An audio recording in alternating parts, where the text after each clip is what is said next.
Our podcast is a part of the World Podcast Network, now with over 1,000 podcasts. Visit the World Podcast Network at worldpodcast.network to listen to podcasts in over 12 genres. Come vote our podcast episodes up and help us rise on the leaderboard. If you have a podcast of your own, you can join for free.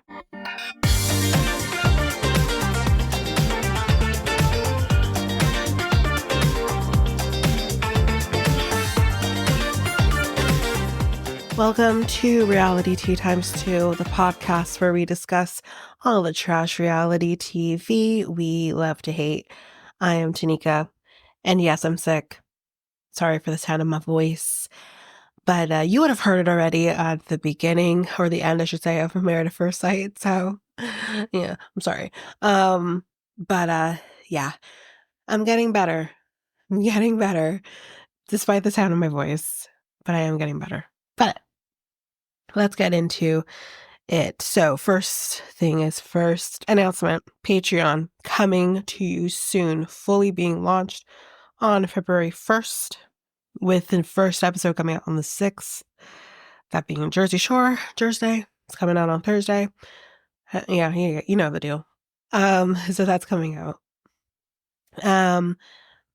And then following, it will be the true crime documentary, which is going to be Ashley Madison doc. That's coming out on the following Tuesday. So that's what's going to be happening there. So if you're interested and you want to join, the link to join is going to be down in the show notes. But not only that, if you want a little more information as to what to expect and everything like that, you can head down to the special announcement episode that came out on the 16th, and you can take a listen to everything to expect there. If you want it easier for you to find, you can find it on all the social medias currently. It is, however, pinned for ease on Facebook as well as Twitter. So you can do that there. So everything is kind of ready there to go. But yeah, I just want to plug the Patreon before we head on to Hogos. So first things first, I'm going to talk about the casts. We have a couple of new casts coming out, or I should say technically 3, but we kind of already talked about the cast of what you call it? What do we call it? Bachelor, right? We have already talked about it. I did post pictures of each of these women already on the socials. Where it is, I don't know, but I'm sure to do a search and you can probably find it that way. But it's already there. But we do have more information on each of these women. So let's go into that. So we have Alexi, last name I don't have for the first girl, I'm sorry. Alexi, she's a pediatric speech therapist from New Brunswick, Canada. Ayo. So Alexi, she's a small town girl looking for a big time love. The Canadian beauty grew up on a farm surrounded by goats, bunnies, and chickens, which led her to a lifelong love of animals. In her free time, she loves to travel, play beach volleyball, and make all her friends laugh. Alexi is bubbly, fluent in French. Okay, you don't have to be like that, girl. Come on. We all learned French, just not fluent. Anyway, and always knows how to get the party started. She's ready to find the man of her dreams and wants someone who is open-minded, hardworking, and an all-around good human. We can't wait to see if there's true amour between Alexi and Grant. I want to hear her speak French because I don't think she actually is fluent, but that's just me. So fun facts about Alexi. Alexi's addicted to cooking competition shows. She loves ketchup chips. Ayo. And she doesn't do karaoke ever.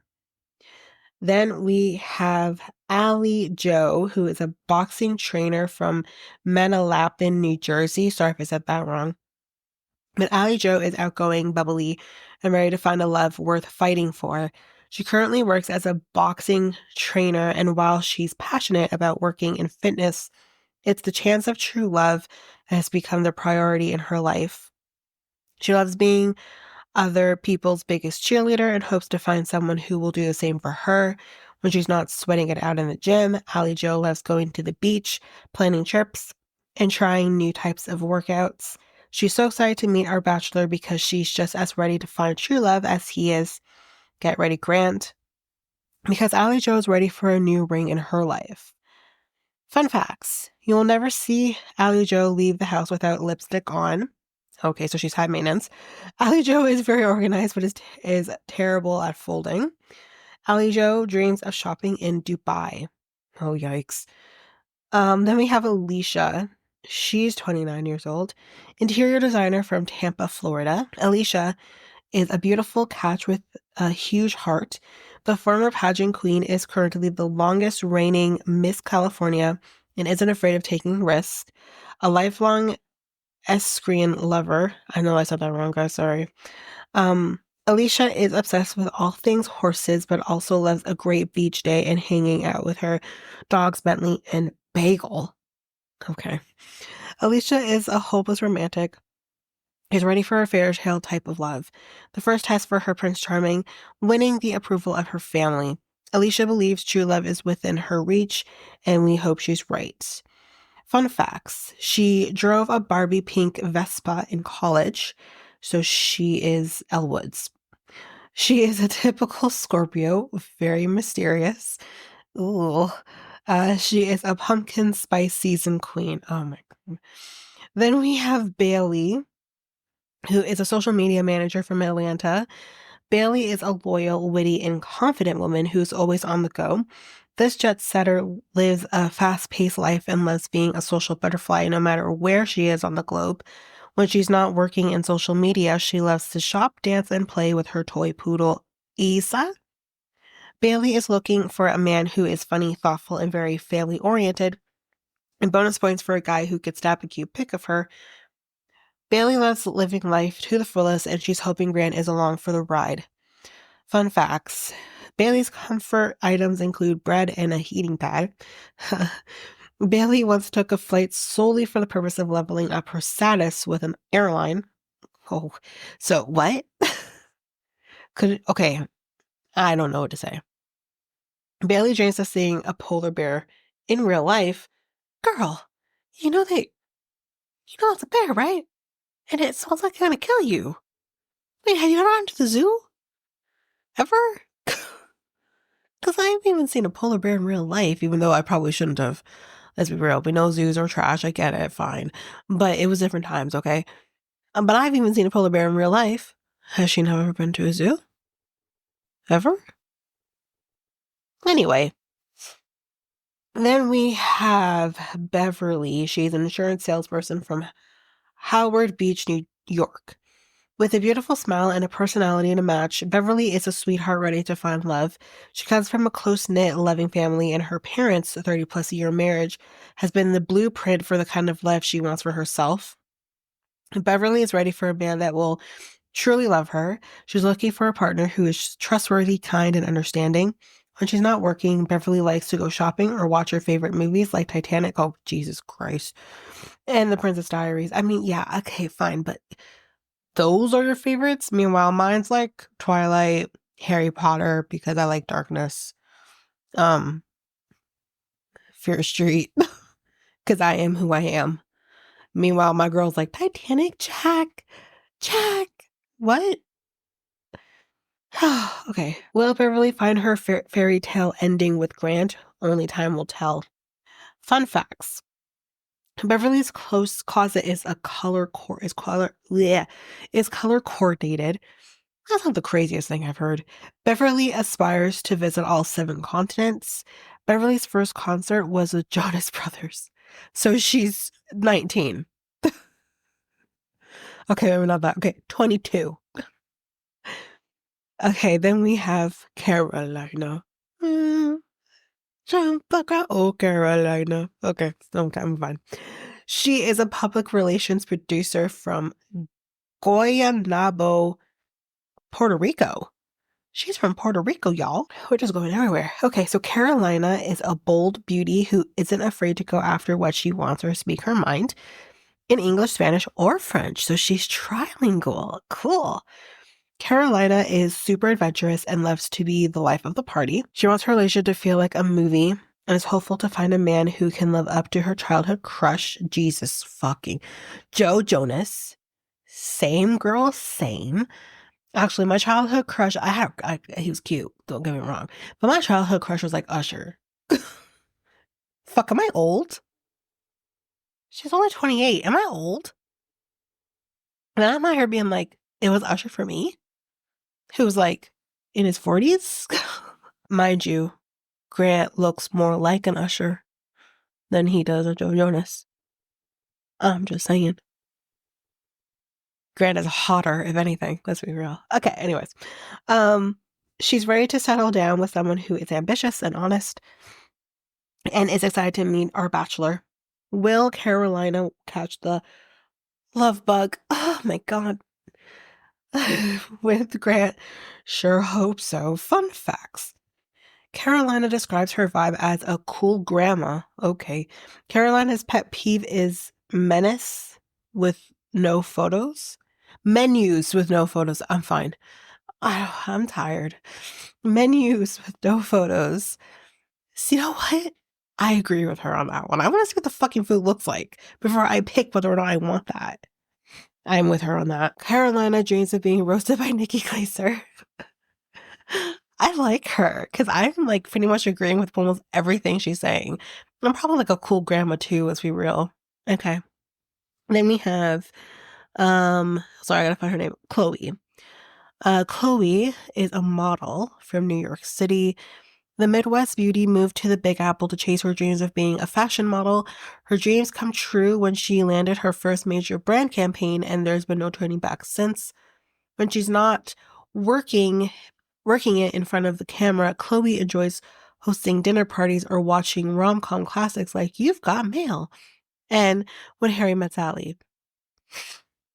So basically anything with Meg Ryan in it. Surprised that Sleepless in Seattle didn't make the list. She's looking for someone who is family-oriented, ready to settle down, and dreams of having so many kids they could form a basketball team. Are Chloe and Grant destined to live happily ever after? Question mark. You don't want to do that. We're excited to find out. Fun facts. Chloe loves a dirty martini. Chloe still sleeps with her baby blanket. Hashtag no shame. And Chloe dreams of seeing herself on a billboard in New York City. We have Christina, who is a marketing director from Fargo, where's that? ND. Where's ND? North Dakota. I knew I would get it. Don't you worry. So Christina is a resilient optimist. I'm so not okay. Let's start this again. Christina is a resilient, optimistic, and independent thrill seeker who isn't afraid to drift a C6 Corvette, or even jump out of an airplane. Unapologetically yourself, Christina is looking for a man who will embrace her fun-loving personality and always shows up for her. When she's not working, she loves to spend time outdoors and hang out with her friends at the lake or at wine nights. Christina is ready to find her match and plans to drive straight into the arms of our bachelor Grant. Fun facts. Christina loves matcha. Christina hopes to start a clothing line inspired by her grandparents. Christina's favorite holiday is Thanksgiving. Then we have Dina, who's an attorney from Chicago. Dina can accomplish anything she puts her mind to, and now she's set on finding her husband. While her career as an attorney has taken the front seat for most of her adult life, she's finally ready to shift her focus and put her personal life first. Being one of 11 siblings, Dina is looking for someone who is kind, ambitious, and family-oriented. Most of Dina's best friends are either married or in a serious relationship, and she's ready to join the club. Dina likes to consider herself a little mysterious, but she's ready to let her guard down if it means letting in a man like Grant. Fun facts. Dina has never met anyone who is cleaner and more organized than she is. I hope the fuck you're organized as a lawyer. We need our organized lawyers out here. Thank you so much. Anyways, Dina wishes she had more time to read for fun. I get that too. When asked what her favorite style of dance is, she says Dina dancing. Hashtag if you know, you know. Then we have Ella, who is a luxury travel host from Los Angeles. Ella is a passionate and hopeless romantic who's ready for a once-in-a-lifetime experience. Ella comes from a close-knit Filipino family and is very excited to share her culture with her future partner. She's ready to be in a loyal, committed relationship and is looking for someone who isn't afraid to settle down. Luckily for Ella, her friends have all told her that Grant is her type, and she's not working. She enjoys spending quality time with loved ones over good food and watching live basketball games. Ella finds herself happiest when she's reading romance novels or traveling around the world, so hope your passport is up to date, Grant. Fun facts. Ella prefers glamping over camping. Amen. I mean, I've done neither. Growing up, Ella's favorite look was a shirt with Justin Bieber's face on it. How old is this girl? Ella loves to play badminton. I do too. Then we have Janae, who's spelled very interesting, J''N''A''E. She's an account coordinator from Colorado Springs, Colorado. Janae is ready to shoot her shot with Grant. She's a former overseas basketball pro who is looking for a reliable and charismatic man who will restore her faith in love. Janae is empathetic and funny, and she admires her mom who taught her the true meaning of selfless, unconditional love. When she's not working, Janae likes to go out to meet new people and dance. While basketball has always been Janae's first love, she is more ready than ever to leave the court behind and find the true love of her life. Will her connection with Grant be a slam dunk? Let the games begin. Fun facts. Janae loves taking pictures on her film camera. What? She has a film camera? We still have those? Janae's love language, well, of course we still have those, but you know what I mean. Janae's love language is FaceTime. Okay. Janae has a rose tattoo on her right forearm. Coincidence? Does he have a rose on his forearm? I can't remember. Okay, so we'll find out. Then we have Juliana, who is a client service associate from Newton, Massachusetts. Juliana is a bubbly, outgoing woman who isn't afraid to speak her mind and go after what her heart wants. She comes from a big Italian family and aspires to find a lasting love like her parents have. They were high school sweethearts. Juliana hopes to meet a man who has a good heart, strong ambition, and loves to hang out with family. Whether it's dancing with friends, going out to museums and sporting events, or hanging in and watching a movie, Juliana has a good time wherever she goes. Grant, hope you're ready for a good time. Fun facts. Juliana wants to own a dog-friendly bar one day. She was raised on Frank Sinatra. She's cultured. Juliana isn't afraid of heights, but she has no interest in jumping off something high. We know that's going to be a topic in this show to come. So we have Kelsey, who is an interior designer from Brooklyn, New York. Kelsey is a bubbly New Yorker with a vibrant life to match for traveling to almost every continent, to hanging out with friends and exploring new restaurants or the next vintage find. Kelsey lives life to the fullest. There's just one piece missing. LLV. Okay, I'm singing the Bear in the Big Blue House version of Love, not the other version. If you know, you know. Kelsey is looking for someone who will enhance her life by creating a genuine, loving partnership. Nothing lights her fire more than an emotionally intelligent man. Kelsey is ready to build a strong, meaningful connection and already has her eyes set on Grant, so much so that if she were stranded on a deserted island, she would bring Grant. Well, I mean, girl, Kelsey wants to study empire building under Kris Jenner. What? You know what? Let's just move on. Kelsey wants to spend the night in an igloo someday. Okay. Kelsey loves to spend her summers in Martha's Vineyard. Then we have Kylie, who is a retail manager from Wilmington, North Carolina. Kylie is a southern charmer with a huge heart and a sweet personality. She's always dreamed of getting married and becoming a mom and feels more ready than ever to meet her husband. She's looking for an honest and consistent man who is able to show commitment through action, as well as someone who is ready to become a dog dad to her mini golden doodle, Bella. Kylie loves surfing, playing pickleball, and beach camping with her friends. She's a self-proclaimed hopeless romantic who is ready for the real deal. So she's putting all her faith in this journey with no regrets. Fun facts. Kylie lived in Uganda for 4 months. Kylie's favorite movie is Pearl Harbor. Okay, she's more my type. Kylie loves line dancing. Then we have Lita. I think it's Lita. Not to be confused with Lita. Lita, she is a venture capitalist from Salt Lake City, Utah.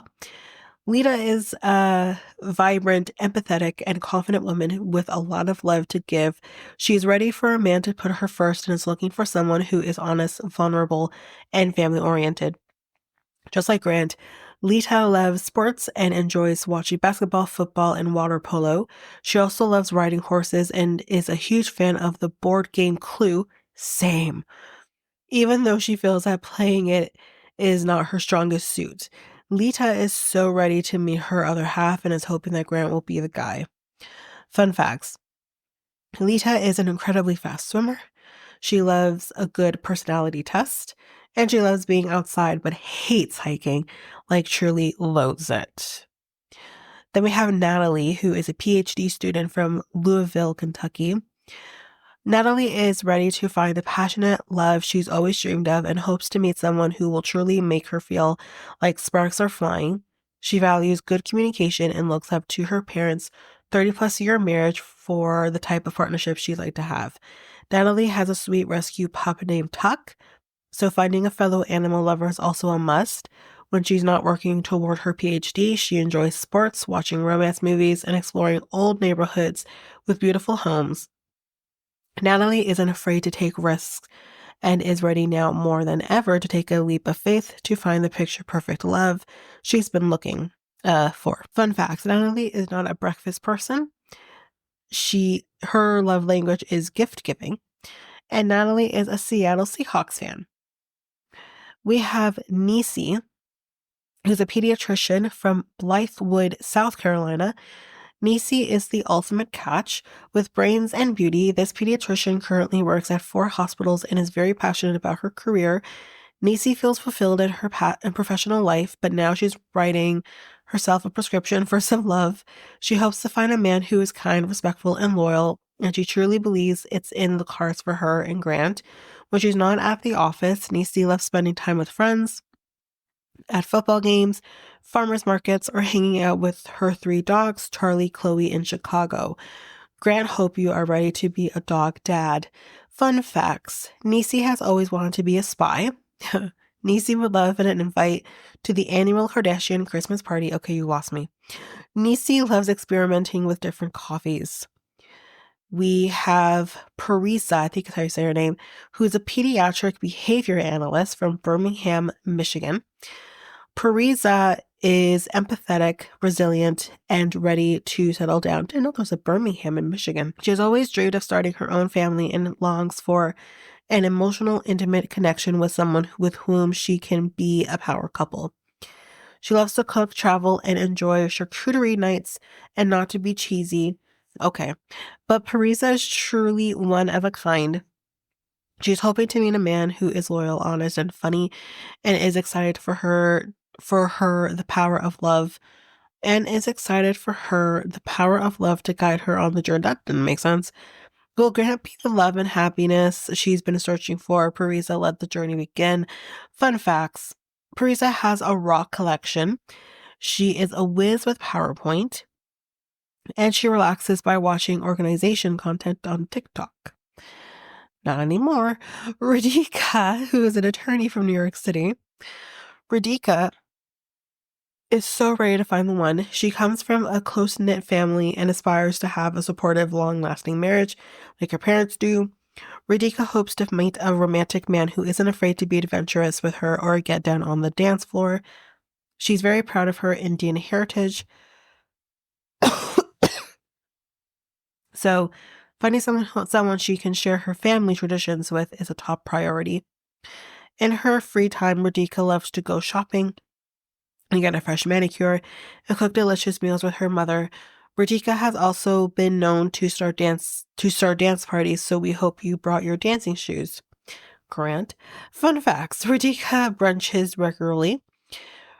She is a self-proclaimed Harry Potter nerd. She is we're connected. Okay. A bucket list item for Radhika is to kiss someone in the rain. Okay. Rebecca, who is an ICU nurse from Dallas. Rebecca is ambitious, kind, and ready for a beautiful adventure. She is looking for someone to travel the world and start a family with, and is very interested in meeting someone gentle-hearted like our bachelor Grant. Most importantly, Rebecca is looking for a man who understands her life's perspective and values her goal-focused mindset. When she falls in love, she feels deeply and gives herself completely with the hope of making that love last forever. Rebecca is looking for the real deal, Grant, so hope you're ready. Fun facts: Rebecca has never met an animal she didn't like. Rebecca loves to play Scrabble, and she always aims to be the best dressed person in the room. We have Rose, who is a registered nurse from Chicago. Rose has a big heart and an even bigger personality.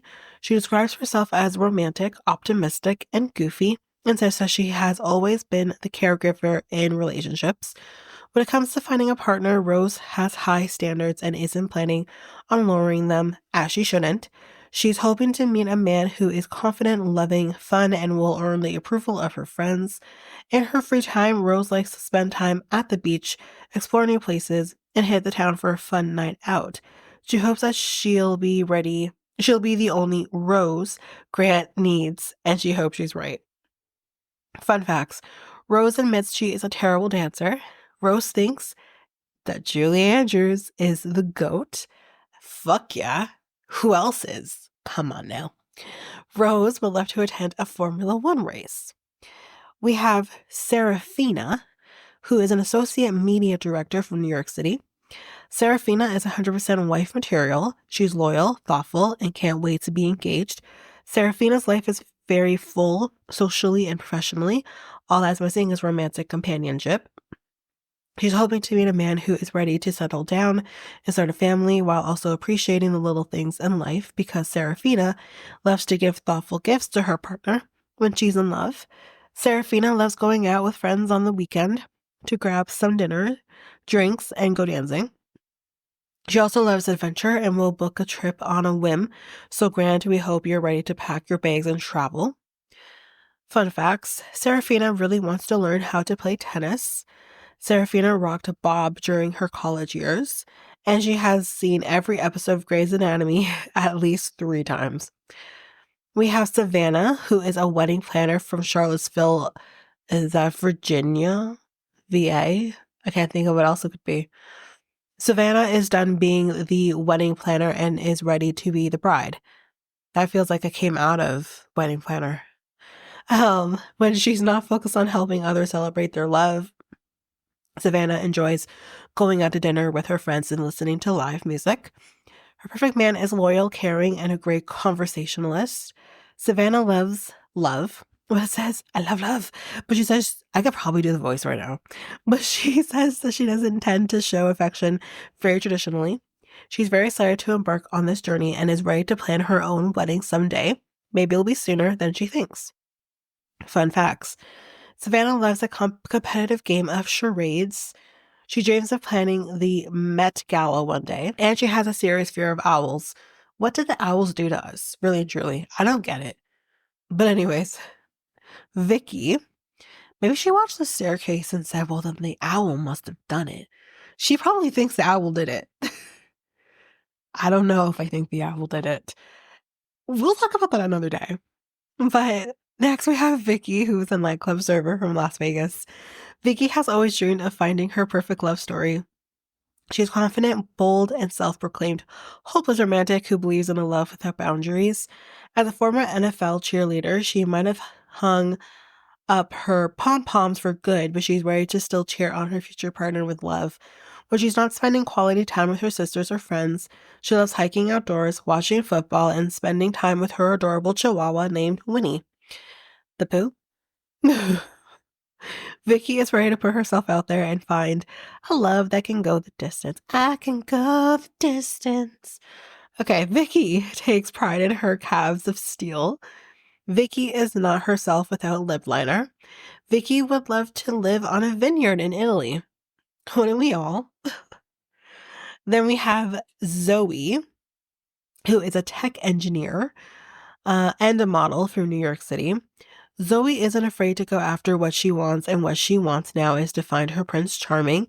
Zoe is super impressive, and that's not just because she graduated from Duke University with a degree in mechanical engineering. When she's not working, she likes to adventure outdoors with activities like boating, jet skiing, surfing, and ice skating. Zoe loves cooking fancy dinners with her partner when she's in love, so hopefully Grant's ready to be surprised with tasty tokens of her affection.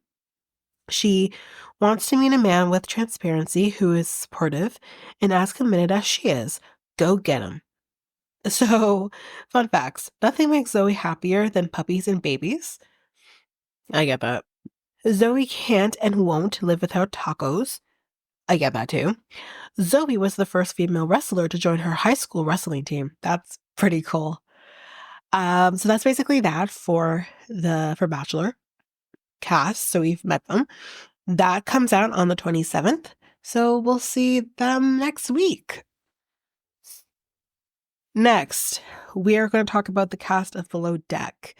So, all aboard! There's a new season of Below Deck Down Under hitting the Bravo Airways on in February. So I think I have the date, so I'll give that to you after. So the new season of Below Deck Down Under includes a first destination for the franchise, as the season will take place in the Seychelles of the coast of Africa.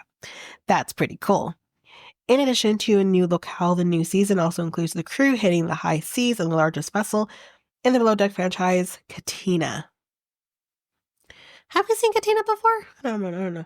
Anyway, and if you want to know Captain Jason, who we love, and I can't wait to lay my eyes on, describes the season in his official BravoTV.com bio as dramatic, wet, and emotional. Okay. So, who is the cast?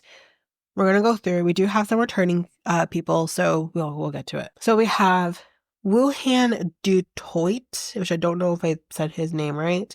His position is bosun. His hometown is Paarl, South Africa. Birth date, November 6th. He is a Scorpio. And his years of experience is 9. We have Laura Rigby, who is the chief stew. Hometown is Cornwall, UK. Birth date is September 11th, so she is a Virgo. And she has 14 years of experience. We have Johnny Arvantis. I think that's how you say his name. He's a Ducky. Hometown is Athens, Greece. His birth date is June 2nd, so he is a Gemini. And he has 9 years of experience. We have Adair Worley, who is a deckhand. She is from Beaufort, Georgia.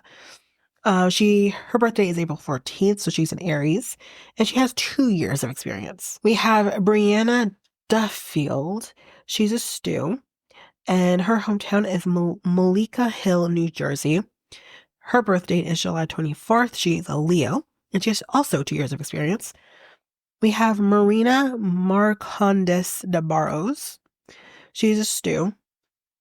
She is from Rio de Janeiro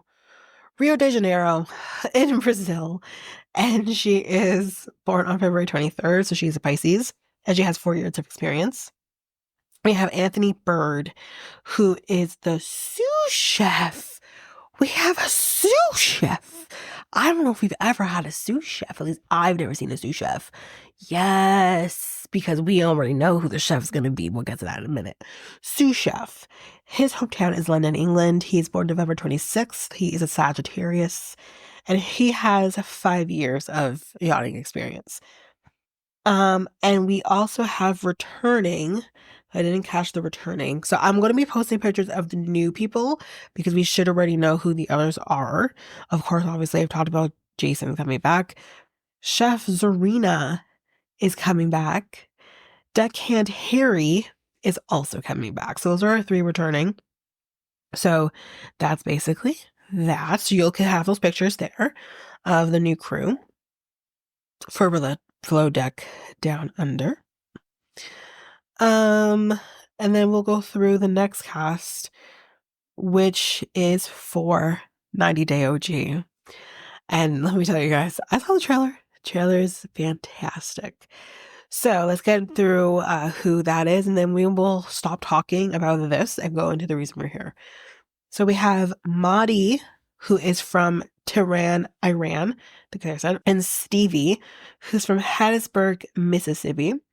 So Stevie and Mahdi's love story began when Stevie taught online English classes to Mahdi, who was her student. After a whirlwind transcontinental romance and only 1 week spent together in person, Stevie is bringing Mahdi to the States to marry her. However, due to the complicated political climate, Mahdi's arrival in Mississippi may mean he could jeopardize his chances to return to Iran. Fuck's sakes. From the outset of his 90-day journey, Mahdi is overwhelmed by homesickness, leaving Stevie worried about their future. Along the way, Mahdi uncovers unsettling truths about Stevie, causing him to question his decision. Meanwhile, the couple struggles to bridge deep cultural divides, and Mahdi faces the heart-wrenching dilemma of whether he could truly build a future in the U.S. or if his heart is still tethered to his homeland. We have Mark, who is from West OCP, New Hampshire, and Mina, who is from Paris, France.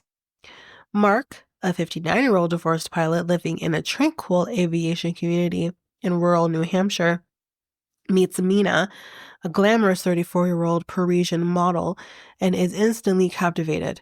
After a love affair and a 2-year-old daughter together, Mina is finally moving to the U.S. However, her new life is far from easy.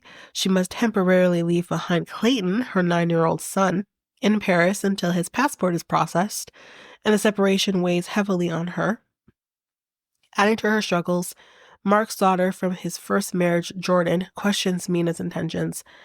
Isolated in rural New Hampshire and without her son or a strong bond with Mark's family, Mina begins to question whether she should stay in America or return to France.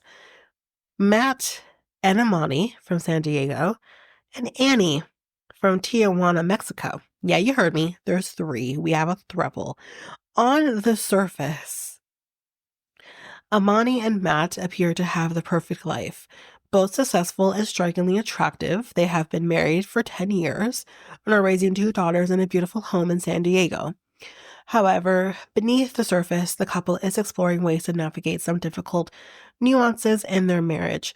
Amani, who is bisexual, and Matt have explored being in polyamorous relationships to keep their marriage in balance. Now, Amani and Matt have fallen in love with Annie, a single mother and exotic dancer from Tijuana, Mexico. The threesome has been dating for over a year, and now Matt, Amani, and Annie are looking to make their relationship make their relationship permanent. To do so, however, means Matt and Amani must divorce a la Danielle and Garrick divorce to move forward with the K-1 visa, allowing one of them to marry Annie and finally bring her to the U.S. First, they will travel to Mexico to spend more time with Annie's family and friends and confirm they are making the right decision in their relationship journey, which is this, before the 90 days? Like, what's happening? Anyway, that's that. Joan, who is from Kampala, Uganda, and Gregory from Islip Terrace, New York. Greg, a Long Island native, fell in love with Joan during a vacation in Uganda. Now he's bringing her to the U.S. to start a life together. Joan, a highly educated NGO director, is deeply committed to her career and values stability and security, while Greg still lives with his overbearing mom and doesn't have a stable job. Once in America and living under Greg's mom's roof, Joan begins to feel the strain on their relationship and realizes she's more from the man she loves. This feels like Larissa and Colt. This is exactly what this is. Oh God. Joan gives Greg an ultimatum. Get a steady job or she's headed home. Greg needs to step up and meet Joan's expectations or risk losing the future they've dreamed of. And then we have the returning. We have Shekinah and Sarper. So coming off their recent appearance on 90 Day Fiancé, The Other Way, Sarper finally makes it to Los Angeles from Turkey. In the US, Sarper must prove he can adapt to his new environment without falling back into his old reckless habits. Lock your daughters up. Most importantly, he must win the approval of Shekinah's fuck. Okay. I don't think that's happening. Okay. I'm sure everyone heard what I just said. He has to win the approval of Shekinah's family, especially from her daughter, Sophie. If they don't approve, Shekinah will send Sarper packing. No, she won't. Together, Shekinah and Sarper must decide if they're ready to commit to each other and build a foundation in America. Then we have Aaliyah and Sean. If you remember, we're on Love in Paradise, the most recent season. So Sean and Aaliyah, featured previously on 90 Day Fiancé Love in Paradise, are embarking on the next chapter of their life together in America. However, their journey is far from easy. Besides the eyebrow-raising 30-year age gap between them, Sean has kept much of his relationship with Aaliyah a secret from friends and family. That's news. That's news. Did we know this? Will he be ready to introduce his love into his life? Well, you fuck. Okay. Okay. The most difficult hurdle is Sean's internal struggle. He finds that Aaliyah, who is a trans woman, is evolving into a very different person. Then why are we here? Because that shit didn't change in the last season you guys were on. I can't. Yeah, so evolving in a very different person than the one he first fell in love with, as she continues to transition and explore surgical options. Now Sean is faced with the most important question of all. Can he say I do to someone whose identity is changing before his eyes? Well, bitch, you already asked her. Okay. We don't need to rehash the past season, but I'm mad. Anyway, then we have our final couple and our final returning couple. Jessica and Juan, who were also in Love in Paradise, which all I can hear right now for those people who listen to reality gays, be prepared for what was it? What was his name that he called him? Because he said he looked like Tom Hanks. So Juan Hanks is coming. I'm so ready.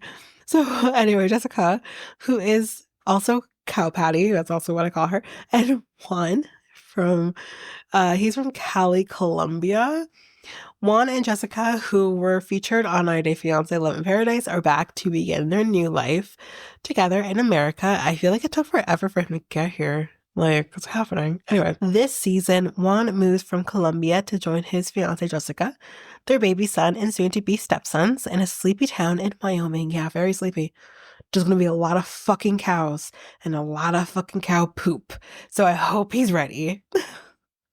So the couple face many challenges, including Juan's loyalty to Jessica and Jessica's doubts about Juan's ability to adapt to a major role shift from a carefree cruise ship bartender to full-time dad, with tensions rising and a new family dynamic to navigate. The couples face a pivotal moment in their love story. So yeah, the new season of 90 Day OG starts on February 16th.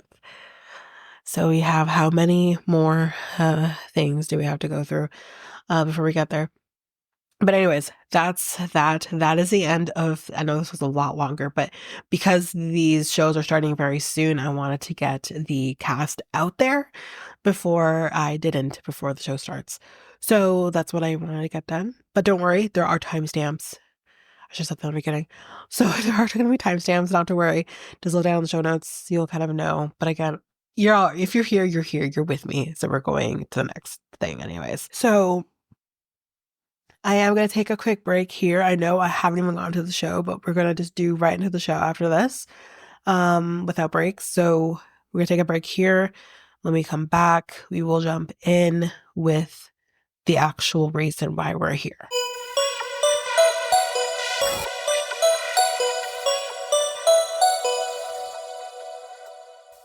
And I'm back. So let's jump into the reason we're here, and that is finally we're starting with it. 90 Day Last Resort, Season 2, Episode 1.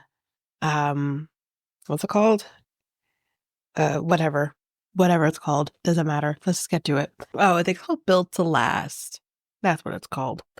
So we're seeing all the couples kind of heading in to the resort. We're in Arizona this time. And Jasmine wants them to be a team. Jasmine wants Gino and her to be a team. This is kind of when they're still in the hotel. They're not on the way yet. But then they are in the car and they're on, I guess they're the first ones there. That's what we see anyways. They have been together now in person for a year. So imagine they've been together for a person in a year and they haven't had sex in 8 months. Let's not forget that. So what the hell? And they actually have been since like the day before, actually, they were together a year. So we find out that they've actually met on a sugar baby website, which I did we know this? I feel like this is news to me, which maybe it's not crazy.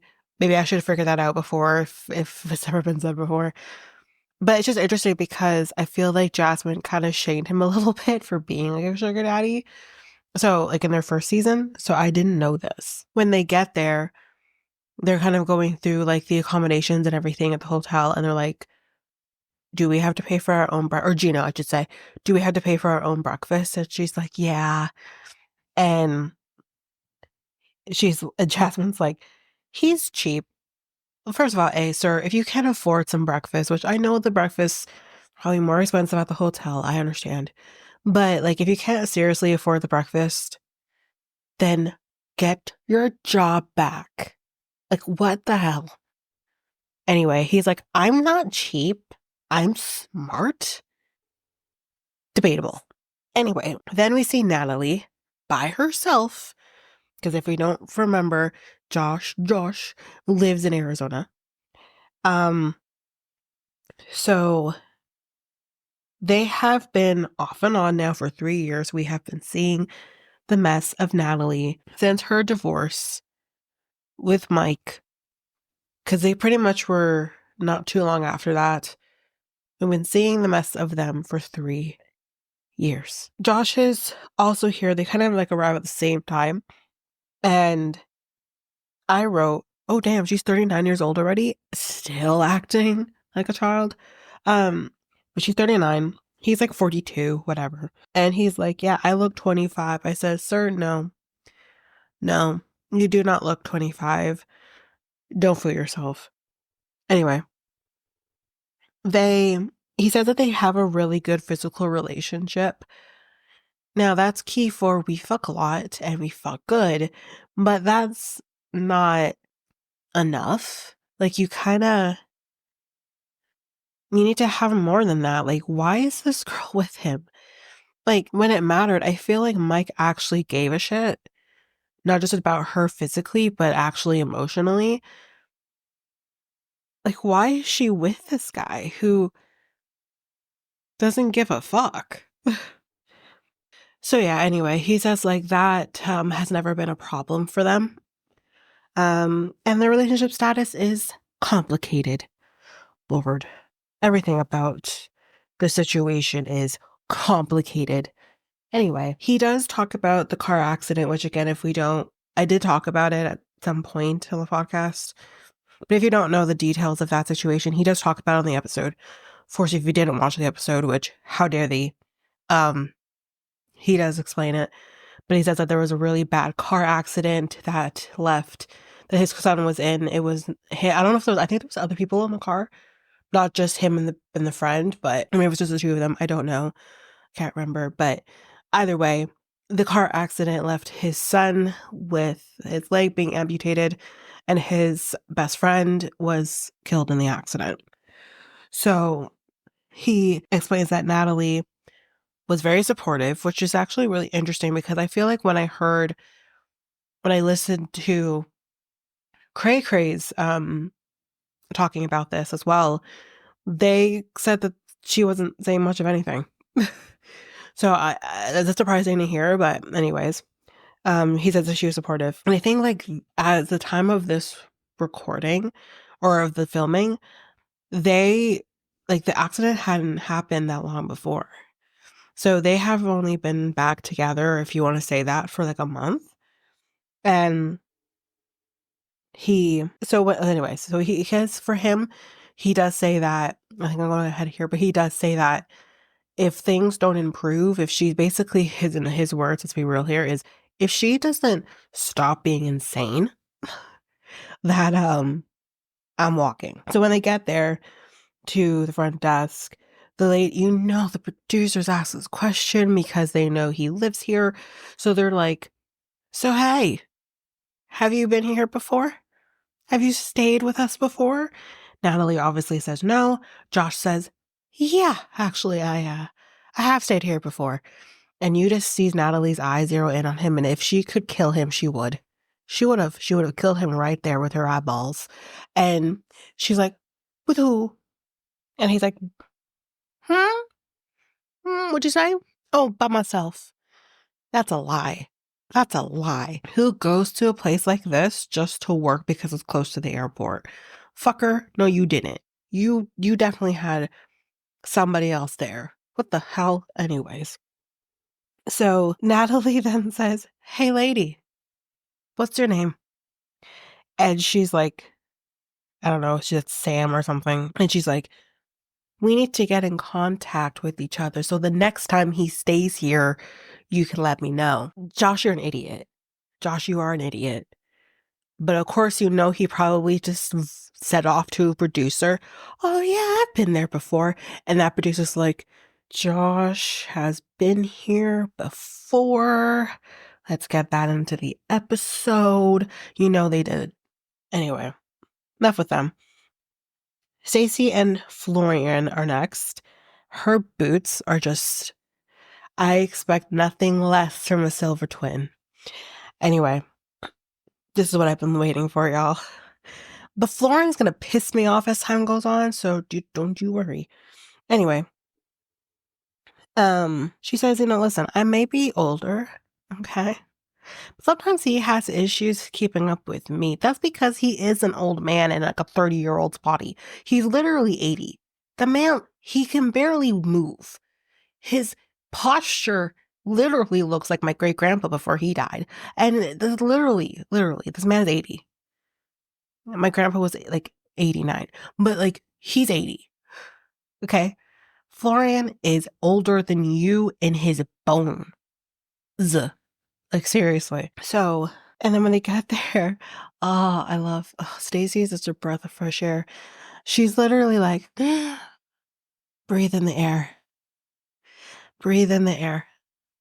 And Florian in this moment's like, where can I smoke? Not the air we want to breathe, sir. But anyways, Stacey says that she explains to us kind of like the history. Because again, we haven't really seen the twins in too long. It's been too long. And she says that she got really sick. And I feel like I did hear about this, but I don't know. Maybe I'm remembering incorrectly, but I thought I heard something about this. Anyway, she got really sick and she almost lost her kidney. Jesus. And she says, like, while I was recovering, you expect your husband to kind of be there, be the support system for you. He didn't do shit. He apparently would just go out, whatever, and kind of leave her there, I guess, to deal with herself. Darcy's like the next place over anyways. But like, he just wasn't there.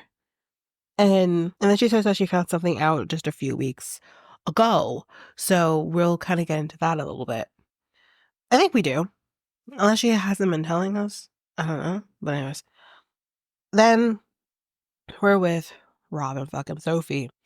So they're already there. They're already on the resort.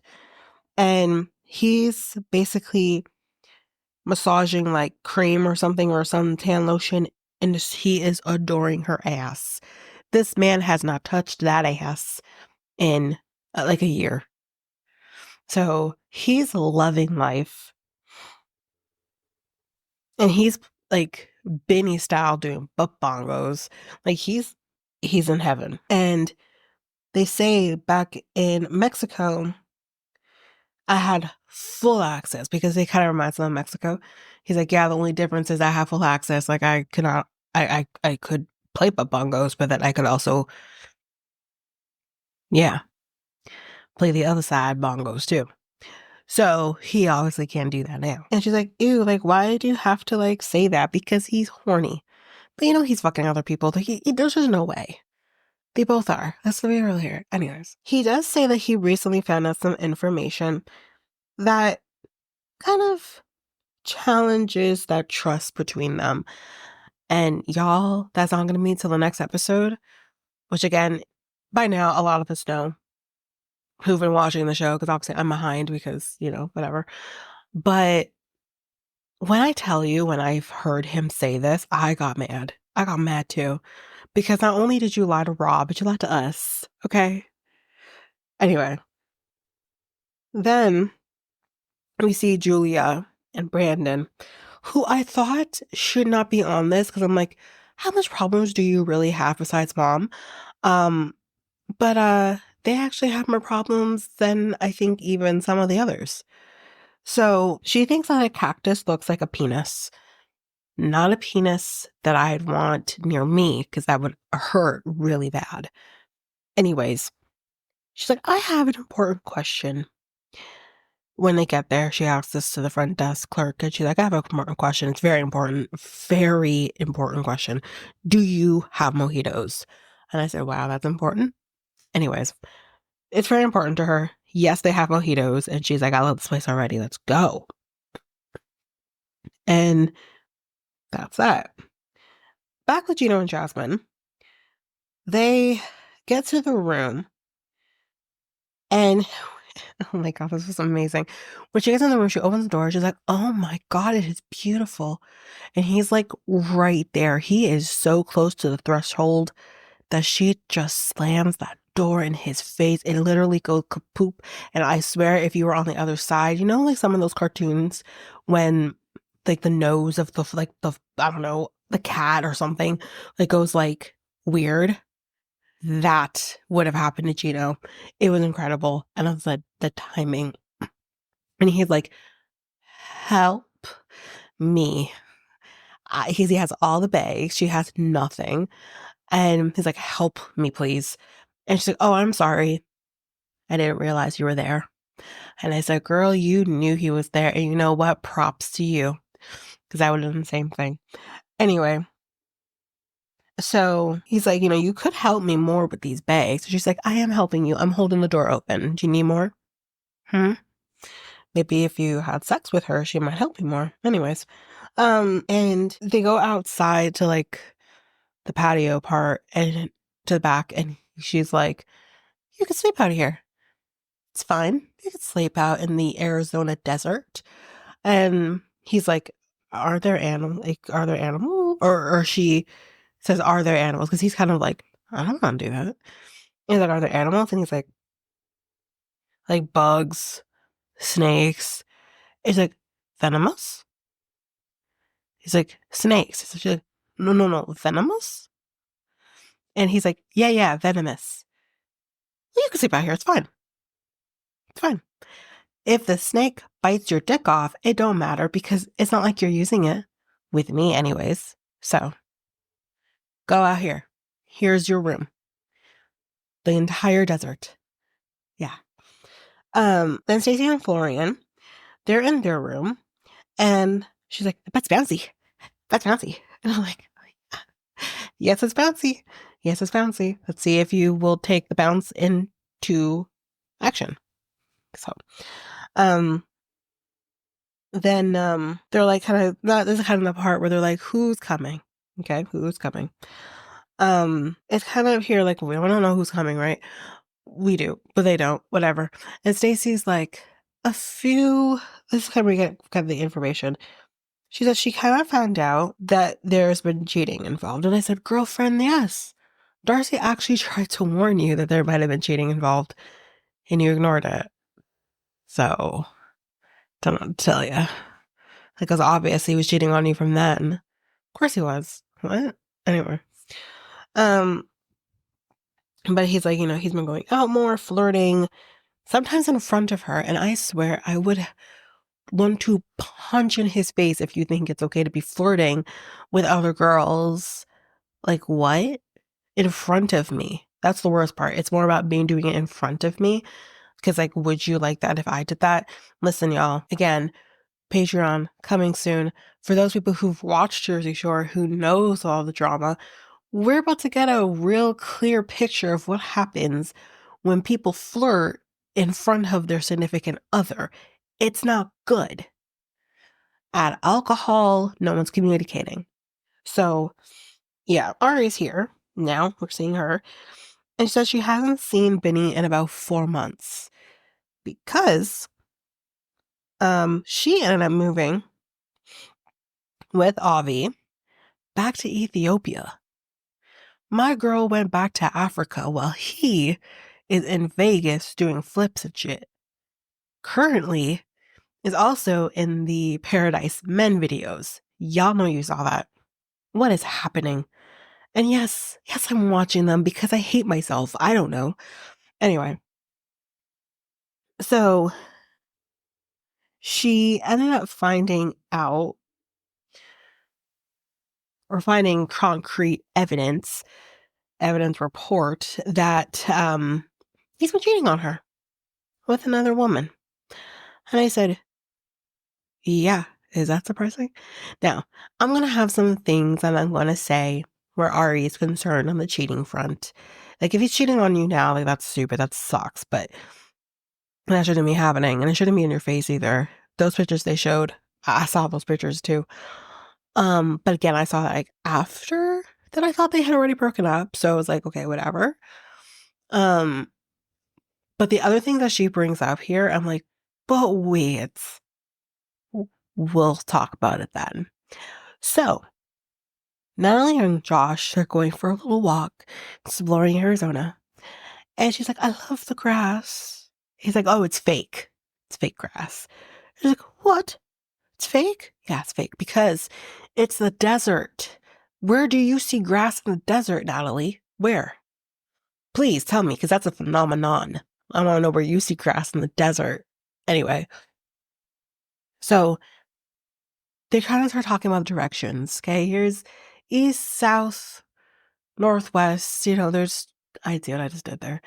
They're doing the directions. And she's like, okay, so east, south, northwest. Where's your house? What? Which direction is your house? Is it? Oh, it's northwest. No, I didn't take that from the name of a Kardashian child. Northwest. That's where it is. And his house is like east in like the opposite fucking direction. The fuck you think you're gonna be going to my fucking house? It's in the opposite fucking direction. That's a oh my god. You could literally see in his face like, oh fuck. Do I tell her the truth and risk that she even could potentially be in the proximity of my house where my children are? So she says that she's still not seen his house. Of course he hasn't shown you his house. And she's like, it's like the house of Dracula. Here we go with the vampire references. Is she a vampire? For real, is she a vampire? Is she a vampire? Because this is ridiculous. The House of Dracula. No thanks. But maybe. I don't know. Hold on. Doesn't the House of Dracula, like Dracula's house, wouldn't he try to lure you into his house because he's hungry? I'm just wondering. I'm just curious. Why would he? Okay. Anyway, enough of that. So Brandon and Julia, you find out here, are not having any sex. And he says it all started with when he told her that he wanted to start having a family. So in this point, you're just like, oh, okay, fuck.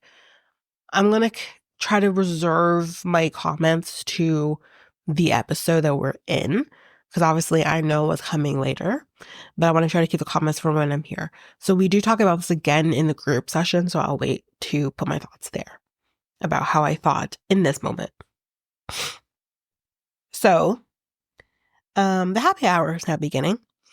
So we're just going to be doing the whole big thing there. So Florian does not care to meet new people. He don't like people. I get that. I also don't like people. But again, he's an 80-year-old man with really bad posture. And you know, old people don't want to meet new people. They're done. They're like, well, fuck it. I don't give a fuck. You know, it's what, you know? Anyway. Of course, Stacy is very social. So I don't know how these two even came to be. Anyway, she says that he can be rude. Yeah, we've seen it. He's like, no, I'm just straightforward. No, sir, you're rude. You literally talk about Santa Claus and the fact that we don't fucking know what we're talking about. What do you mean? That's rude. You have your traditions, we have ours. Anyway, it was funny. I'm not saying anything about that. It was hilarious. Anyways, Brandon and Julia are showing up, and Florian is like, her voice is very annoying. You see, Florian, rude. Her voice is very annoying. She does have a very interesting sound to her voice, but it is what it is. You get used to it. Julia hopes that Natalie is not going to be here. So hold on to that for a second, because she does say that out loud for Florian to hear. Hold on to that. And next is Ari. I'm like, oh, hey, why are you alone? Way to just pour salt into that fucking wound. Anyway, like, he's not even here yet. Like, we've only seen her. And then Natalie and Josh. And Julia's like, fuck. I don't want to deal with this. But Ari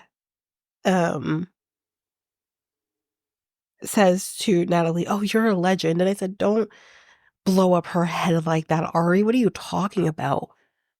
No. Yes, but no. Anyway. Then Florian just also forgot to say he doesn't have a fucking filter. Literally just puts out there that, oh, hey, Julia missed you, Natalie. She told us. She told us. And I'm like, you know, Julia's like, the fuck? Can't a person say shit without you then saying shit? Like, let me stir the pot. Like, it's literally, So Julia and Natalie end up going aside, and they talk privately, because obviously we know they've had some issues. They do talk about it in the episode. And Natalie asks, are you pregnant? What? How you gain weight? What the fuck is happening? And then when you hear it from another woman who, like, what are you talking? Girl, you've also gained weight since we first saw you.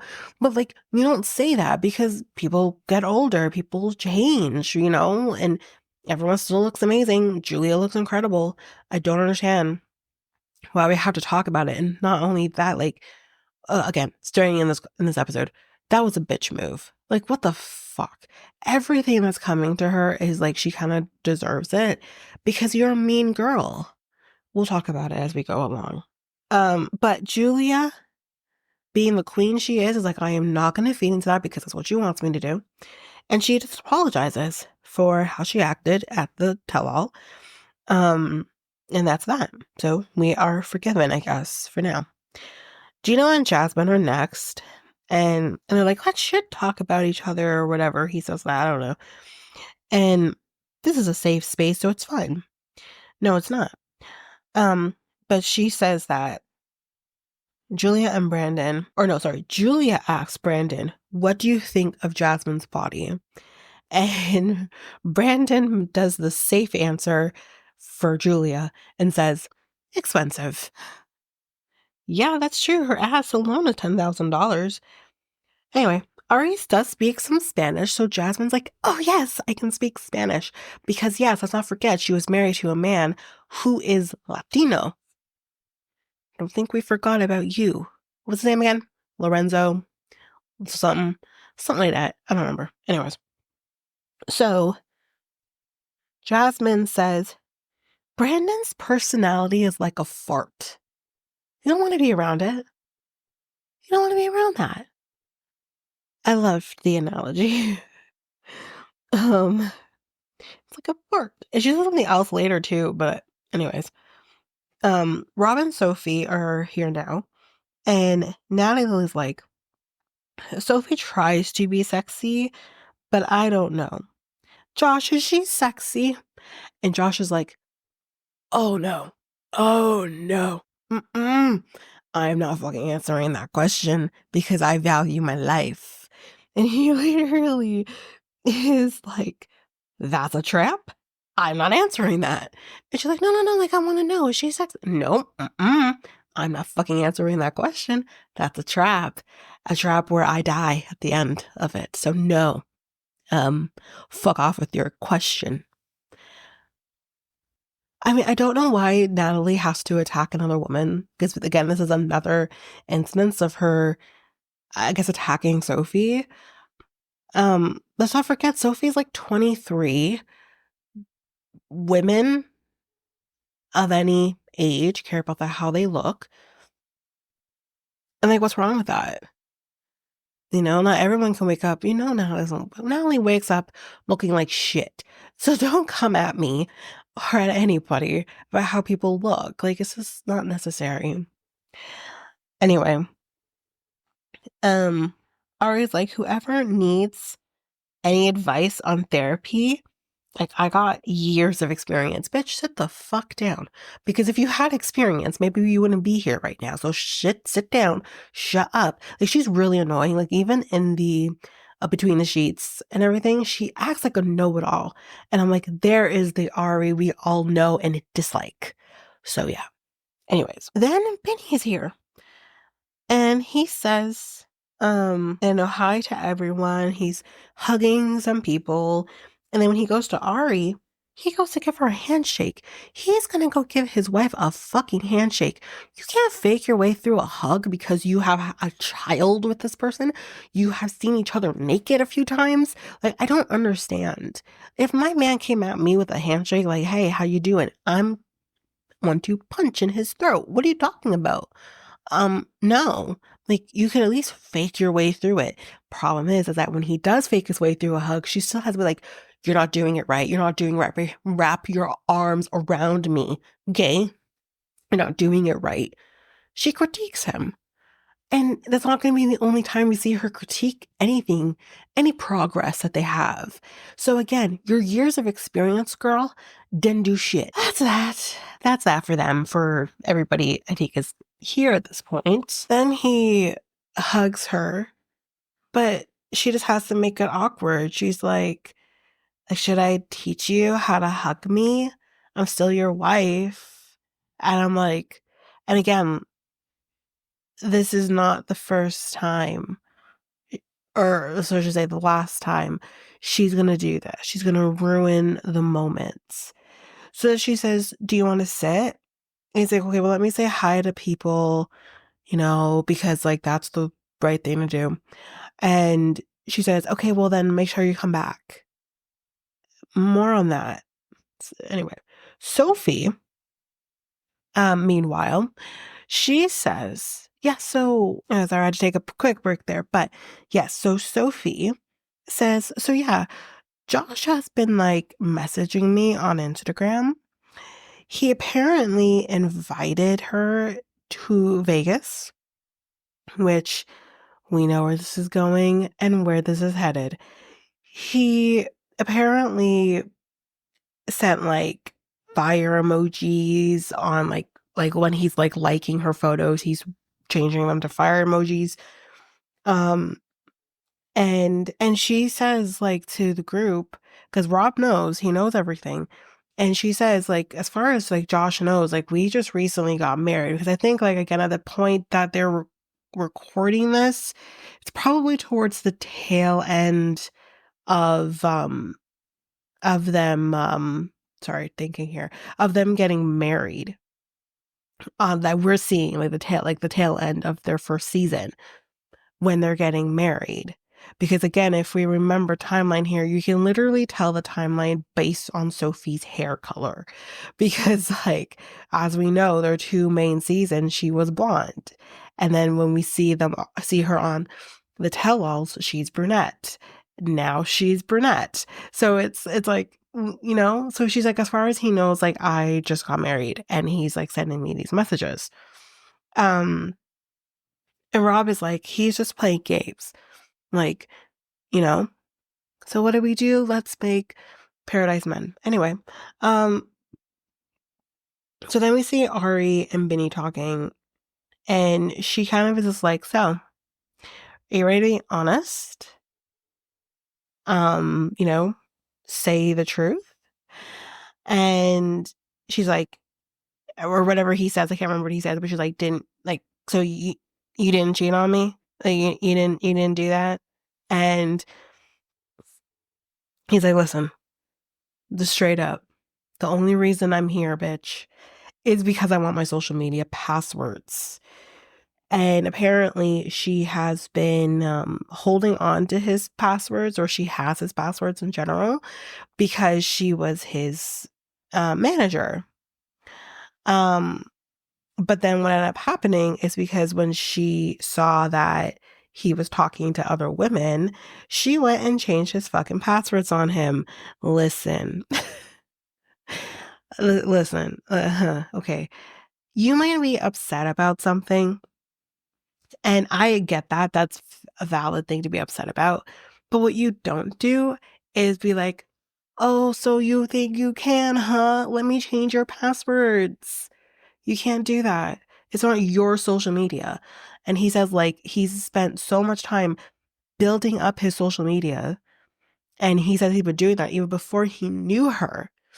So for you to be like, okay, bitch, I got you, and change his passwords, like, you can't do that. If you're not happy with what you're seeing, which he's an idiot, but if you're not happy with what you're seeing, then you talk about it like a grown up, or you, I don't know, leave him. This girl being all about, I've been in therapy all my life, so if you have any advice, bitch, it hasn't been working. Because I feel like any therapist would be like, you can't do that. Like, come on. So, yeah, he just wants his passwords. He don't give a shit. And she's like, I used to be a happy person. He just sucks it out of me. And I said, when? Girl, we have been seeing you on this show now for, I guess, better part of 5 years or close to. When were you happy? Because you're all about how, oh, like, you're in love with this guy, you're having his baby and all this, you're moving halfway across the fucking world to be with this man. When were you happy? And I feel like initially the people who sucked the happiness out of you was actually his sisters, but I digress. So it's just like, what are you talking about though? She's never seems like a happy person, like, ever. So anyway, that's that. It's now time for group therapy. We're going to be meeting the therapist for this season. We got Jamie, I think it's Kelleher, Heidi Clapham, whatever. I actually do not like her. Because for those people who watch, which I think a lot of us are watching in Between the Sheets, I do not like her. I don't like her. Anyways, her, who are two new ones, and we have Reba Thomas, who is a returning therapist from season 1. So Brandon says that he wants to have more kids, kind of going, to each couple and being like, what's your deal? Why are we here? So Brandon says, he wants to have kids, and Julia just no longer wants to. And they apparently both said that they wanted to have kids. So basically, more on that later. He says their sex life has come to a complete stop because I guess basically how they're making this look, and again, I know I'm coming at this in such a way where I know where this is going, but in this moment, they're basically making it seem like she no longer wants to be physical with him because he wants kids and she doesn't. So that's kind of how they're like making it look, or how Brandon is interpreting it. And she says last year it was tough. She apparently was sick. She was feeling angry. And she's like, it's tough that her parents aren't here as well, that she could have that, that something there that, someone who cares about her kind of in her corner. So that is kind of like what she's needing, I guess. And she's getting very emotional talking about this. And Jasmine's like, kind of in the interviews after the fact, and she's like, Brandon is boring, like missionary boring. Like the wildest position that he probably does is doggy style. And I said, Jesus, that's a regular Tuesday. What do you mean? But you know what? She's not wrong. I think, I don't really want to picture Brandon doing anything of a sexual sense, but I definitely think she's on the right track with what she's saying. Anyways. So then we move on to Gino and Jasmine. We know the trope, but let's go through it. They say they fight every day, or he says but probably both say they fight every day. And the other thing is, Jasmine, she just goes out and spends, nights out, and I have no fucking clue where she is. And I'm like, pardon? Where's Jasmine going? Well, I think we all have some ideas as to where that's going to be heading. So yeah, apparently that's what's happening. And yeah, she wouldn't tell him until the next morning where she was. And basically she would kind of say, like, I slept over at a friend's house. Who's the friend? Who's the friend? We all want to know who is the friend. Is the friend a female? Is the friend a male? And then, if the friend's a male, to whom, to where in the home are you sleeping? And is he sleeping beside you or inside you? Who knows? So, that's what we're trying to figure out. And she's like, Gino gives me nothing. We haven't had sex, catch this shit, in 8 months. Let me repeat. These two newly married people haven't had sex in 8 months. Basically, them having sex in the tent in their honeymoon was probably the last time they had sex. Are we for real right now? And the thing that was also really enlightening was when Reba was talking about this on, I think it was in Between the Sheets. She talks about the fact that Gino had this control in a sense of he's in control of when they see each other. He's in control in the money aspects of things. He's in control in this way of, here's the visa, whatever. He's in this control that he no longer has that type of control. So now he needs to find a different way to control the situation. And now he can control her with sex.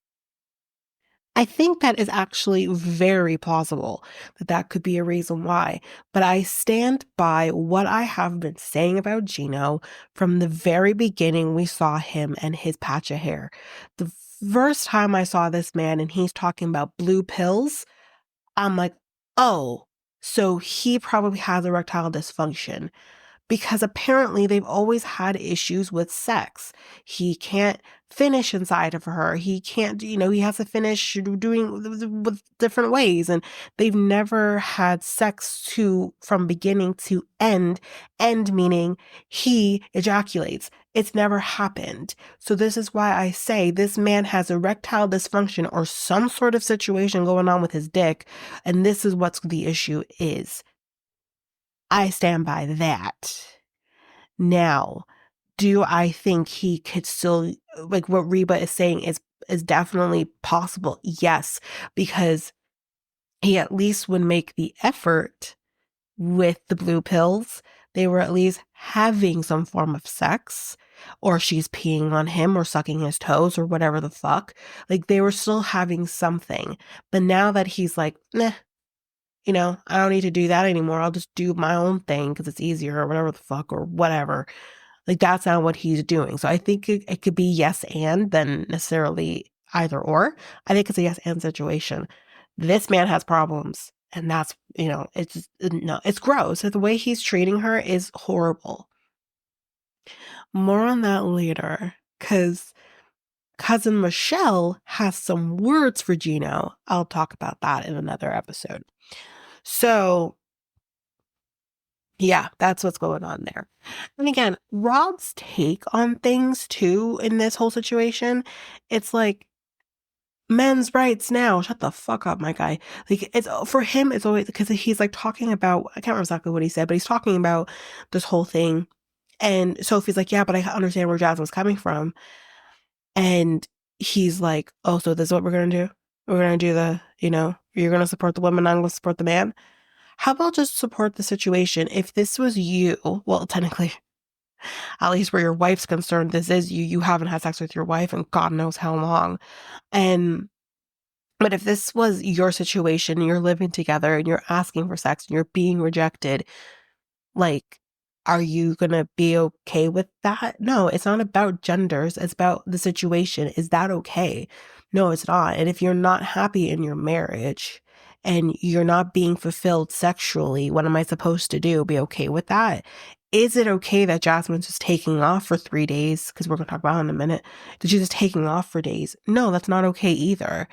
But at the same time, like in this situation, what would you do? John Quinones. Like, I love that show. But yeah, it's just like, what would you do? You may do this, or you may do something different. But you're never going to know what you're going to do until you're in it. So yeah, she says, yeah, I disappeared for 3 days. Yeah, I did that. She said I needed a break from this man. Yeah, I do love him and I want to be around him, but I also need a break from him because, like, what is the point of being around this person that if I try to make any form of advancement, even if it's not necessarily to have sex, I'm being rejected, and we'll see that in the show as it goes on. So she's like, what am I supposed to do? So yeah, I already talked about Rob and his men's rights now situation. But anyway, we end up with them for now. Rob and Sophie, we move on to them. They're deciding to give it one last try to say they did everything that they can to make this marriage work. But he's decided, which we know he already has done, but he's decided that he's going to be moving back to LA with or without Sophie. And as far as I know, it's without. But anyways, Natalie and Josh, why the fuck are you guys here? So she basically says, I need some answers. Okay? It feels like grass in Arizona. It's fake. And Josh in this moment's like, yeah, so her analogies are interesting. You don't say. She's like, it doesn't feel like rocks. What? I mean, if anything, the only reason that these two people are here is that we get Natalie and her Natalie-isms. It's just amazing. He says that jealousy or her jealousy is a problem. Abso-fucking-lutely. We've seen that too. And I think the consensus among the other couples is, why the fuck are they here though? Like, why are they? They're barely together. It's true, they're not. He has a whole ass other girlfriend. Like, why are they here? Anyway. So Stacy and Florian, they're next. And Stacy basically says they have a lot of issues. He's repeating some patterns. He's flirting, sometimes in front of her, as we've talked about. She apparently said that he came home one time with makeup on his shirt. And we actually see the makeup. I had to squint, but it basically looks like maybe someone may have hugged him because we know who you guys are and we know who your men are. So we're going to, if I saw Florian out there in them streets, I'd be like, oh my God, it's fucking Florian.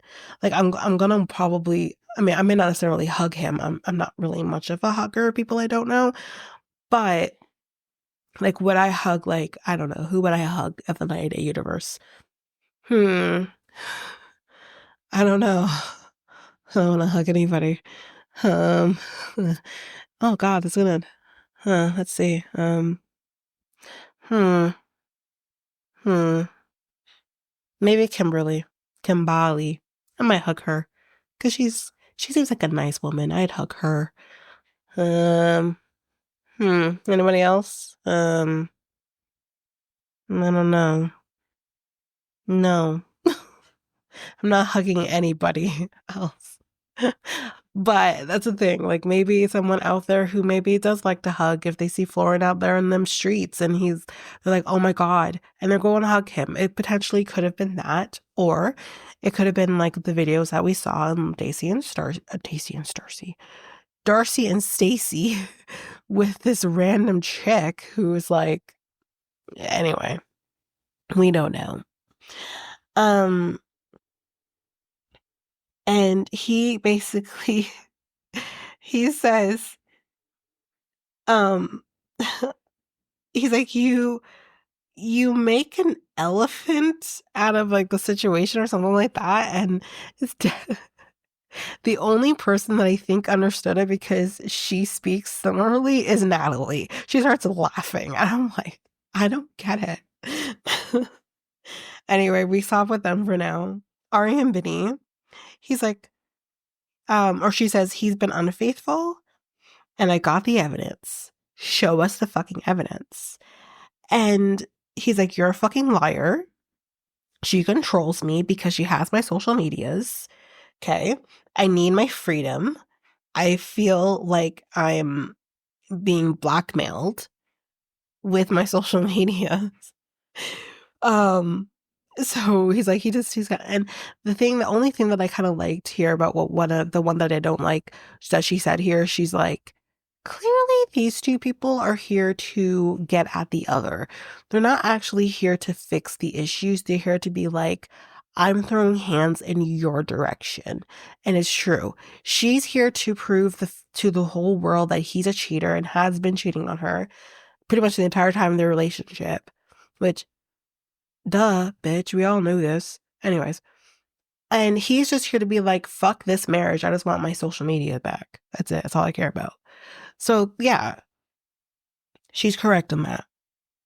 Anyway, that is the end of the group session for now.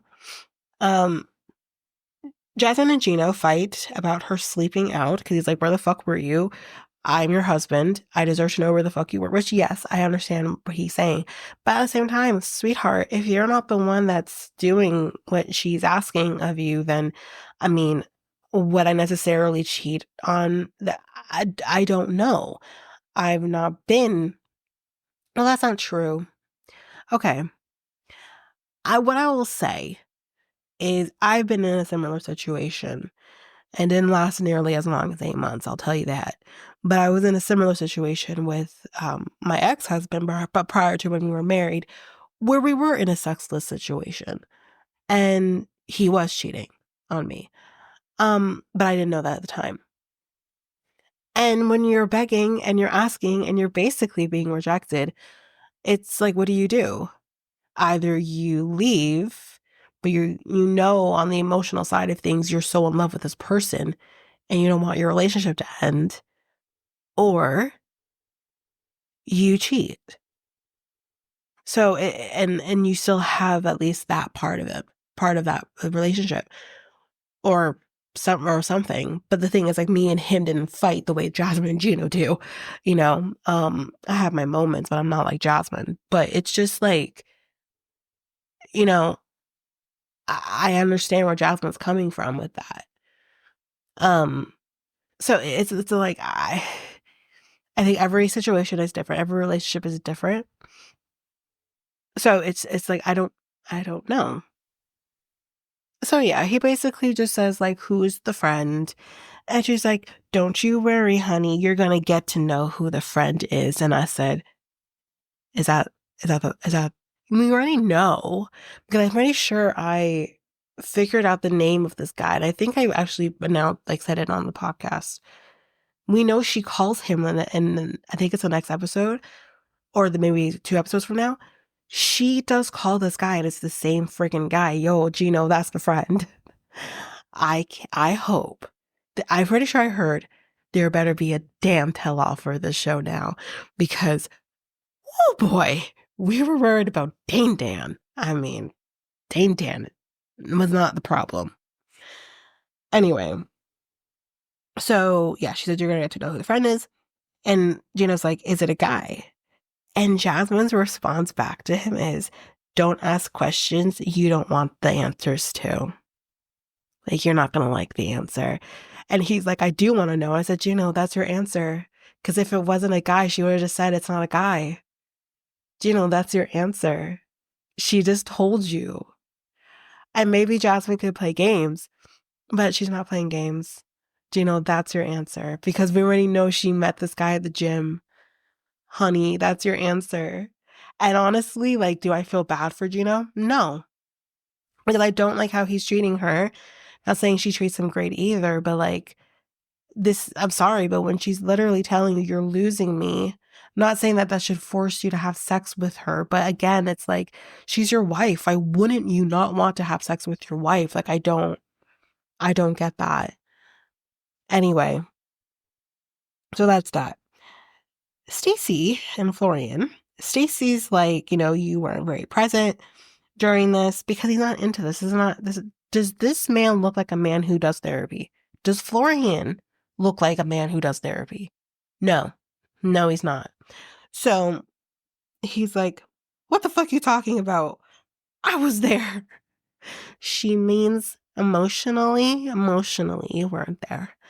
So he's like, I feel like my husband doesn't love me. And that's really sad. I feel really sad for her on that. He's like, and she starts like crying. And he says, why the fuck are you crying? And I'm like, again, Florian, do you know who you married? You married a Silva sister.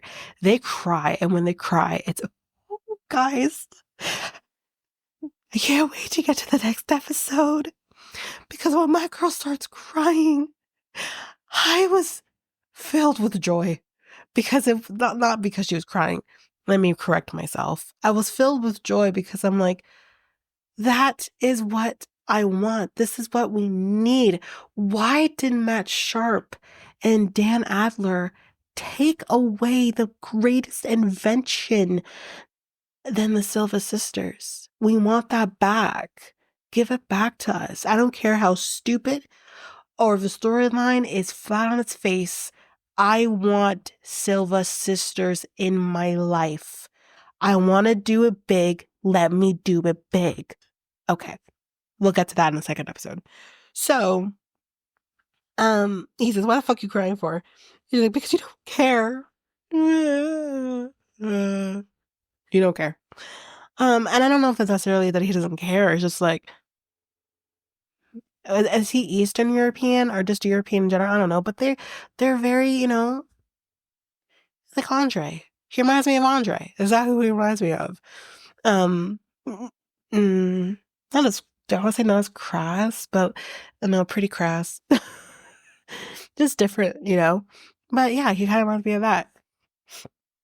Doesn't, really express the emotion. Not in the Silva sister way, that's for sure. Anyway, so then we go back over to Ari and Benny. And we got to see him like getting dressed or changing his shirt or whatever. And he's like, listen, Ari, I only came here for my social media. That's the only reason I'm here. She said, don't fucking talk to me about social media. But this is the only reason he's here. And she says, I want to talk about the cheating. And he says, first, give me my goddamn social media, and then I can talk to you about anything you want to talk about. I feel like bargaining with your wife is just, that's not good communication. Wow. So, and she's like, well, if you don't talk about the cheating, then you need to get your own room, because she has absolutely no intentions of giving him his social media back. And he's like, no, you get your own room. And she's like, no, you need to go get your own room. And she's like, I'm not letting you. She's like, what do you want to do? Sleep and cuddle with me? I'm like, what? And he's like, I was gonna sleep on the couch. She's like, why sleep on the fucking couch? You can sleep in your own fucking bed. It's your own fucking room. You need to go get the fuck out. And I'm just like, it's, I'll get to it in a minute. So he does like get his own room. And he's kind of like, you could tell, just defeated, whatever. But she's like crying. She's like, I don't want to kick him out. Like, I love him. I want him to stay here. But like, I just need to talk about these things, because like he won't like talk about these things with me. Well, then how, ma'am, do you progress in your marriage if you're kicking him out? Fuck, even Jasmine and Gina are sleeping in the same room. He's just sleeping outside with the venomous snakes and the whatever else is out there in the deserts of Arizona, or on the couch. And you told him to go get the fuck out and get in your own room. How do you progress? You can't even be in each other's space. My God, you're not even in the same fucking country 9 times out of 10. So it's just like, what the fuck? I just have no sympathy for her, and we'll get to it. But that is the end of the first episode of Last Resort. So, we're going to kind of break up the last resorts between each episode that we have coming, because we do have other episodes that we have to cover as well. So the next episode you guys can expect is going to be the B90 episode. I'm hoping to get that out on time. We'll see. But that's what you guys could expect. It's going to be the first tell-all, so that's that. Yeah. So that is it for this episode. So if you like what you heard, please rate, review the podcast on either Apple Podcasts or Spotify. Also, don't forget that you can also share us with everyone in your life if you really love this. And I do want to read those reviews. I'm definitely getting 5-star ratings, but I want to read those reviews. So send me those reviews and I will read those 4 and 5-star reviews on the podcast. Also, we're on every one of your favorite podcast apps. Every one of them, including, you can find us on YouTube at Reality Tea Times 2. If you want to connect with us, you can do so by going to either Facebook or Instagram at Reality Tea Times 2. You can also find us on Twitter, TikTok, Reddit at Reality Tea Times 2 Pod. We also have our email, which is at realityteatimes2 at hotmail.com. Definitely want to hear from you guys. And we also have our new website where you can listen to all of these episodes. You can review the podcast on there as well. You can connect with me in any way, all the stuff. It's all there, and you can find me there at www.realityteatimes2, all spelled out, .podpage.io. It's there.